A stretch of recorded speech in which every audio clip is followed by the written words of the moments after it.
പ്രകൃതി വിഭവങ്ങളാൽ സമ്പന്നമായ പശ്ചിമഘട്ടത്തിന്റെ സുന്ദരമായ മുഖമാണ് കാഞ്ഞിരക്കൊല്ലി. കണ്ണൂർ നഗരത്തിൽ നിന്ന് 67 കിലോമീറ്റർ വടക്ക് സ്ഥിതി ചെയ്യുന്ന ഈ അതിർത്തി ഗ്രാമം ഋതുഭേദങ്ങളില്ലാതെ സന്ദർശകരെ ആസ്വാദകരാക്കും. വേനൽക്കാലത്ത് സുന്ദരമായ പാറക്കൂട്ടങ്ങളും നിബിഡമായ വനവുമാണ് ആകർഷണ കേന്ദ്രമെങ്കിൽ മഴക്കാലത്ത് സമ്പന്നമായ വെള്ളച്ചാട്ടങ്ങൾ കണ്ണും മനസ്സും കുളിർപ്പിക്കും. കർണാടക കാടുകളോട് ചേർന്ന മുക്കുഴി വനത്തിലെ അനിയംപാറത്തട്ട് മുതൽ ഹനുമാൻ പാറ വരെയുള്ള യാത്ര സാഹസികത ഇഷ്ടപ്പെടുന്നവർക്ക് അനുയോജ്യം. ശശിപ്പാറയും അളകാപുരി വെള്ളച്ചാട്ടവും തുറന്നുവയ്ക്കുന്നത് സുന്ദരമായ പ്രകൃതി കാഴ്ചകളാണ്. ഇക്കോ ടൂറിസത്തിന് ഇത്രയേറെ സാധ്യതയുണ്ടായിട്ടും കാഞ്ഞിരക്കൊല്ലിയെ ഗൗരവമായി ശ്രദ്ധിക്കാൻ അധികാരികൾ ഇനിയും തയ്യാറായിട്ടില്ല.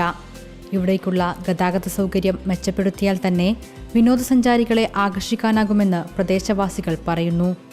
ടൂറിസം പോയിന്റുകളിലേക്കുള്ള കാട്ടുപാതകളെ ബന്ധിപ്പിക്കുന്ന താടിപ്പാറ മുക്കുഴി റോഡ് ഏതാണ്ട് 2 കിലോമീറ്ററുള്ള ഈ ഒരൊറ്റ റോഡ് തെളിഞ്ഞാൽ തന്നെ കാഞ്ഞിരക്കൊല്ലി കണ്ണൂർ ജില്ലയിലെ ഏറ്റവും മികച്ച ടൂറിസ്റ്റ് സൗഹൃദ മേഖലയായി മാറും. കൊടുംവേനലിലും ഇവിടുത്തെ സുഗമമായ കാലാവസ്ഥ പ്രകൃതിയെ സംരക്ഷിക്കേണ്ടതിന്റെ പാഠവും നൽകുന്നു.